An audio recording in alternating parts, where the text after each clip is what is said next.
Hello everyone, this is Purushothamam ஜெட்டரஸ். இன்றைக்கி என்ன பார்க்க போகிறோம் பார்த்தீங்கன்னா, மார்க்கெட் எப்படி முடிஞ்சிருக்கு தான் பார்க்க போகிறோம். ஃபஸ்ட்டு பார்த்தீங்கன்னா நிஃப்டி வந்து எடுத்து வச்சிருக்கேன். நிஃப்டி வந்து பார்த்தீங்கன்னா இன்றைக்கி ஒரு நல்ல ஒரு செல்லிங்கு. ஸோ நானும் பார்த்துட்டே இருந்தேன். அந்த எஸ்டிடி அறிவிக்கும் போது கீழே இறக்கி விட்டானுங்க. பர்ஃபெக்டான ஒரு நல்ல இறக்கம். நம்ம நேற்று பேசியிருந்த மாரியே கரெக்டாக இறங்கியிருந்தானுங்க. இறங்கிட்டு நம்ம போட்ட சப்போர்ட்டை விட கொஞ்சம் ஒரு 5 நிமிஷத்தில் கீழே இறக்கிட்டு அதுக்கப்புறம் திருப்பி ஒரு கேண்டில் வச்சு செம்ம ஃபாஸ்ட்டாக மேலே தூக்கின்னு போயிட்டானுங்க. நான் இன்னும் கீழே இறங்கும் தான் நினச்சேன். பட் ஆனால் பார்த்தீங்கன்னா அதுக்கு முன்னாடியே தூக்கிட்டானுங்க முன்னாடியே. ஸோ பரவாயில்ல. பட் ஆனால் ஒரு நல்ல இதுதான். என்ன ஒரு இன்றைக்கி பட்ஜெட்டில் என்ன ஒரு ப்ராப்ளம்னா, அந்த 15% 20% ஆக்கிட்டானுங்க. இதை பண்ணியிருந்தா கூட பரவாயில்ல. லாங் டேர்ம் போகிறது தான் அவங்களுடைய இதுவாக இருந்ததுன்னா அங்கே குறைச்சிருக்கணும். அட்லீஸ்ட் அங்கே 10%லேருந்து ஒரு 7.5% குறைச்சிடணும். அங்கேயும் ஏற்றி விட்டானுங்க 2.5%. அப்போ இவங்களோட நோக்கம் வந்து பார்த்தீங்கன்னா, டேக்ஸ் எப்படி கலெக்ட் பண்ணலான்றது தான் தவிர மக்களுக்கு எந்த ஒரு இதுவும் கிடையாது. ஸோ அதுக்காக தான் இன்றைக்கி பயங்கரமான இது.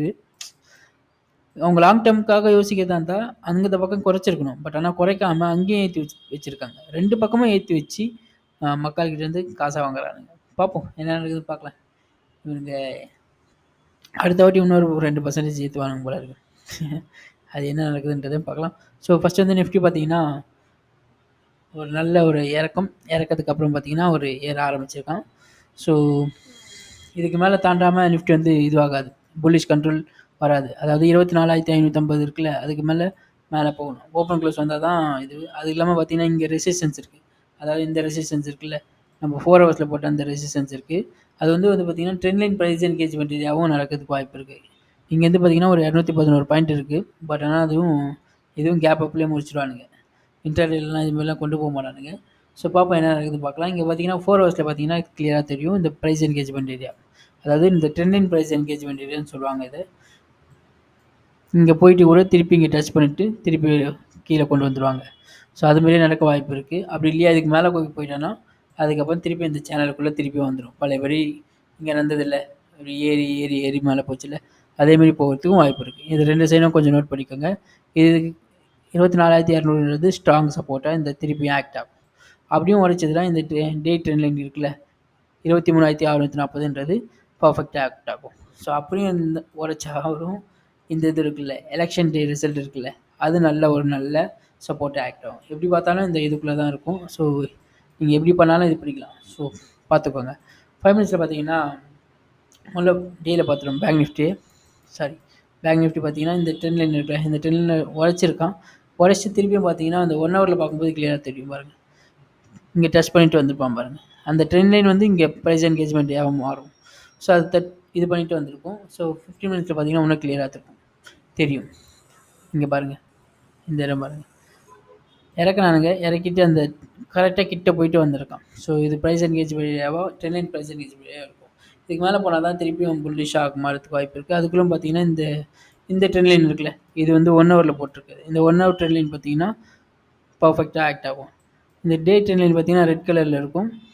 1 ஹவர் பார்த்தீங்கன்னா சாண்டல் கலரில் இருக்கும். 5 மினிட்ஸ் பார்த்தீங்கன்னா க்ரீன் கலரில் இருக்கும். ஸோ எக்ஸாம்பிள் இங்கே இருக்கும் பாருங்கள், 5 மினிட்ஸில் இது க்ரீன் கலர். இது வச்சிங்கன்னா கரெக்டாக இருக்கும். இப்படி போட்டிங்கன்னு வச்சிங்களேன் பர்ஃபெக்டாக தெரிஞ்சிடும். ஒரு ஸ்டாக் இப்போ இண்டெக்ஸ் வந்து எங்கே இருக்குன்றது தெரிஞ்சிடும். இது டேயில் பார்த்தீங்கன்னா ரெட் கலர் வச்சுக்கோங்க, 1 ஹவரில் sandal colour, 5 minutes green colour. இப்போ பார்த்தீங்கன்னாவே தெரிஞ்சிடும் உங்களுக்கு இப்போ இண்டெக்ஸ் வந்து எங்கே போகுதுன்ட்டு. நீங்கள் எல்லாத்துக்கும் ஒரே கலர் கொடுத்தீங்கன்னா கன்ஃபியூஸ் ஆகும். இது எந்த ட்ரெண்ட் லைன்ரா அப்படின்ற மாதிரி கன்ஃபியூஸ் ஆகும். அதனால தான் சொல்கிறேன், இதை யூஸ் பண்ணிப்பாங்க. இந்த ட்ரிக் வந்து யூஸ் பண்ணிக்கோங்க, ஓகேங்களா? ஸோ நெக்ஸ்ட் பார்த்தீங்கன்னா டிரைவிங் ஸ்டாக்கில் பார்த்தீங்கன்னா ஹெச்டிஎஃப்சி இன்றைக்கி உடச்சிட்டான் அப்புறம் பார்த்தா கீழே திருப்பி இறக்கி விட்டானுங்க, ஃபாஸ்ட்டாக இறக்கி விட்டானுங்க. ஸோ டேயில் முதல்ல பார்த்துருவோம். டேயில் பார்த்தீங்கன்னா இங்கே வந்து பர்ஃபெக்டான ஒரு சப்போர்ட்டில் தான் இருக்கான். இங்கே பார்த்தீங்கன்னா தெரியும் இந்த சப்போர்ட் கரெக்டாக ஆக்ட் ஆகிருக்கு. வேணால் லைட்டாக அட்ஜஸ்ட்மெண்ட் பண்ணுவேன். பர்ஃபெக்டாக இதில் இருக்கான். ஸோ 1 ஹவரில் பார்த்தீங்கன்னா கரெக்டான அந்த ரெசிஸ்டன்ஸை தொட்டு தான் திருப்பி கீழே இறக்கிறேன். இந்த ரெசிஸ்டன்ஸை முன்னாடி இந்த ப்ரீவியஸ் ரெசிஸ்டன்ஸை டச் பண்ணிட்டு தான் கீழே இறங்கியிருக்கான். ஸோ இதுக்கு மேலே போனால் தான் ஒரு நல்லா இருக்கும். அதாவது பார்த்தீங்கன்னா 1647 தான் அதுக்கான நல்ல ஒரு இது. அதை உடச்சிட்டான்னு வச்சிக்கலாம். இவன் ஏற ஆரம்பித்தான்னா பேங்க் நிஃப்டி ஏற ஆரம்பிக்கும், நிஃப்டியும் அதேமாரி ஏற ஆரம்பிக்கும். ஸோ இவன் கையில் தான் இருக்குது. இவன் கையிலும் ஐசிஐசிஐ பேங்க்லையும் கையில் தான் இருக்குது ஏறுறது நிஃப்டி.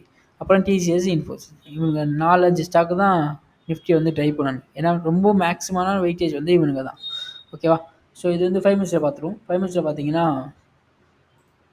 இந்த இது இருக்குல்ல, இந்த ட்ரெண்ட் லைன் இருக்குல்ல, இதை உடைச்சா தான் இதை உடைக்கணும். அதாவது 1623ன்றது உடைக்கணும். உடைச்சானா இங்கே ஒரு நல்ல ஒரு 1 ஹவரில் கிட்டத்தட்ட ஒரு இது இருக்குது.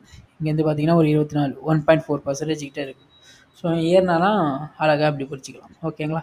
இப்படி தான் அனலைஸ் பண்ணணும். இப்படி அனலைஸ் பண்ணிங்கன்னா ஈஸியாக புரிஞ்சிக்கலாம் முடியும். ஸோ ஸ்டாக் வந்து எப்படி போட்டால் எப்படி இது ஆகுதுன்றது தெரிஞ்சுக்கலாம். நாளைக்கு எப்படி ஓப்பன் ஆகுதுன்றதை பொறுத்து நீங்கள் அதுக்கேற்ற மாதிரி ட்ரெண்ட் லைனை வந்து அட்ஜஸ்ட்மெண்ட் பண்ணிக்கலாம். ஓகேவா? நெக்ஸ்ட் பார்த்தீங்கன்னா ரிலையன்ஸ் பார்த்தீங்கன்னா டேயில் முதல்ல பார்த்துருவோம். டேயில் பார்த்தீங்கன்னா பர்ஃபெக்டாக சப்போர்ட் எடுத்திருக்கான். இந்த சப்போர்ட் எடுத்திருக்கு. ஸோ இப்படி தான் போட்டிருக்க முடியும். ஏன்னா இப்படி போட்டிங்கன்னு வச்சிங்களேன், பிரேக் அவுட் ஆன மாதிரி இருக்கும். பிரேக் அவுட் ஆகி இதுவாக மாதிரி இருக்கும். ஸோ இப்படி போட்டுக்கலாம். இப்படி போட்டால் தான் கரெக்டாக இருக்கும். ஏன்னா அதுக்கப்புறம் பார்த்தீங்கன்னா இதுவாகும்.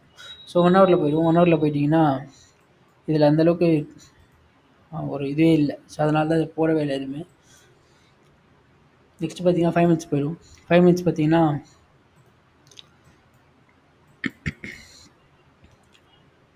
இந்த இது இருக்குல்ல, இதை உடைக்கணும். அதாவது இந்த இதை உடைக்கணும். இதை உடைச்சா தான் நிஃப்டி ரிலையன்ஸ் வந்து மேலே ஏறும். இல்லைனா அப்படியே சைடு வச்சு தான் போயிட்டுருக்கும்.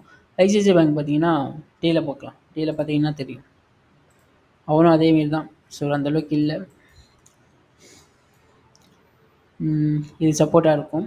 பட் ஆனால் 1 ஹவரில் போய் பார்த்தீங்கன்னா தெரியும் கிளியராக ரெசிஸ்டன்ஸ் கிட்ட இருப்பான். ஸோ 5 மினிட்ஸில் போய் பார்த்தீங்கன்னா இந்த இது இருக்குல்ல, இதுக்கு மேலே போகும். அதாவது நான் ஐசிஐசிஐ பேங்க் எடுத்து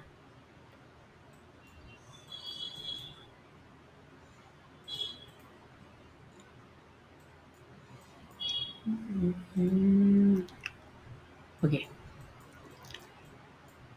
ஐசிஐசிஐ பேங்க் பார்த்தீங்கன்னா 1213 தான் அதுக்கான கிளியர் சப்போர்ட்டாக இருக்கும். இன்றைக்கும் அதை தான் டச் பண்ணிட்டு வந்திருக்கான். ஓகேவா?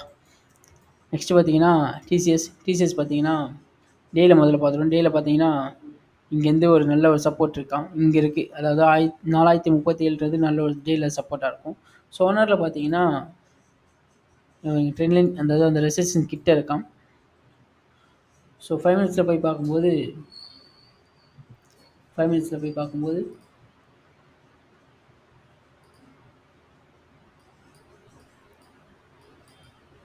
இந்த ஒரு இதுக்குள்ளே தான் இருக்கா. இந்த ரைசிங் ஒரு எக்ஸ்டென்ஷன் சேனல் பேட்டர்னு சொல்லுவாங்க. இல்லைனா இதை ரைசிங் வெஜ்ஜிங் கூட சொல்லலாம். ஸோ இதில் கரெக்டாக இந்த நடுவில் இருக்கான். ஸோ இதுக்கு இந்த பக்கமும் போவோம், அந்த பக்கம் போகிறதுக்கும் வாய்ப்பு இருக்குது. ஸோ அதனால் கொஞ்சம் கவனமாக பார்த்துக்கோங்க. இன்ஃபோசிஸ் பார்த்தீங்கன்னா உடச்சிருக்கான். 5 மினிட்ஸில் உடச்சிருக்கான். உடச்சிட்டு பார்த்தீங்கன்னா மேலே ஒரு ரீட்ரேஸ்மெண்ட் எடுத்து மேலே போயிட்டுருக்கான். ஸோ பார்ப்போம் நாளைக்கு என்ன நடக்குதுன்றதை பார்க்கலாம். ஸோ எப்போவுமே நாளைக்கான பட்ஜெட் பார்த்தீங்கன்னா அந்த டேயில் இருக்கிறத விட மறுநாள் வந்து நல்ல ஒரு இது கொடுக்கும். ஸோ ரிட்டர்ன் கொடுக்கும், இல்லைனா கீழே கொண்டு போவாங்க. இது எந்த பக்கம் போகிறதுன்றதை பார்த்து இது பண்ணிக்கலாம். ஏன்னா பட்ஜெட் வந்து நான் பார்த்துருக்கேன். போன ஒரு 3 பட்ஜெட் பார்த்துருக்கேன். தொடர்ந்து லைவில் பார்த்துருக்கேன். ஏன்னா அடுத்த நாள் தான் அதை ரெஃப்ளெக்ட் பண்ணும். எப்போவுமே போன பட்ஜெட் கூட எடுத்து பாருங்க, அதுவும் அப்படி தான் இருக்கும். 2018 இதேமாரி ஏற்றிருக்காங்க. இந்த எஸ்டிடி ஏற்றிருக்காங்க. அப்போவும் இதேமாரி தான் மார்க்கெட் வந்து ஹை வாலட்டிலிட்டியாக இருந்தது. ஸோ பாருங்கள் என்ன நடக்குது பார்க்கலாம் நாளைக்கு. ஸோ நம்மளுடைய நிஃப்டி ட்ராக்கிங் ஸ்டாக் போயிடும். அடுத்தது நிஃப்டி ட்ராக்கிங் ஸ்டாக்கில் பார்த்தீங்கன்னா டாடா பவர் பார்த்தீங்கன்னா ஒரு ட்ரையாங்கிள் பேட்டர்னில் அப்படியே போயிட்டே இருக்கான். ஸோ பார்ப்போம். நேற்று நம்ம பேசுகிற மாதிரி தான் அதேக்குள்ளே தான் இருக்காங்க, அந்த ட்ரெண்ட் தான் இருக்கான். ஸோ அவங்க கொஞ்சம் பார்த்துக்கோங்க. ஐஆர்பி பார்த்தீங்கன்னா லைட்டாக இறக்கியிருக்கானுங்க. பட் ஆனால் அந்த ட்ரெண்ட் லைனை வந்து உடைக்கல ஒன்றும். நெக்ஸ்ட் பார்த்தீங்கன்னா ஐடிஎஃப்சி பேங்க், அவனும் அப்படியே தான் இருக்கான். ஸோ எவ்ரிடே பேங்க்கு, அவனும் அப்படியே தான் இதாக இருக்கான். ஸோ இனிமேல் கொஞ்சம் பிரேக் அவுட் ஸ்டாக்கும் போடலான்னு இருக்குது. ஏன்னா நிறைய பிரேக் அவுட் ஸ்டாக்கும் நிறையா ஆகுது. பட் ஆனால் அதை நம்ம இது பண்ணுறதில்ல. ஸோ அதனால் பிரேக் அவுட் ஸ்டாக்கும் கொஞ்சம் போடுறேன். இந்த ஸ்டாக்லாம் கொஞ்சம் இது ஃபாலோ பண்ணிக்கலாம். பட் இருந்தாலும் பிரேக் அவுட் ஸ்டாக்கும் நான் ஃபாலோ பண்ணுறேன். ஏன்னா இது ரொம்ப நாள் ஆகுது. சில ஸ்டாக்லாம் எடுத்து வச்சுட்டு அப்படியே ரொம்ப நாளாக இது ஆகிட்டு அரைச்சிட்டே இருக்கும், போரும் அடிக்கும். ஸோ அதுக்கு தான் எப்போவுமே சொல்கிறதான், ஸ்டாக் அனலைஸ் பண்ணுறத விட ஸ்டாக்கை ட்ராக் பண்ணுறது ரொம்ப ரொம்ப இம்பார்ட்டன்ட். யூடியூப்பில் யாரும் பண்ணல, நம்ம பண்ணிகிட்டு இருக்கோம். Thanks for that.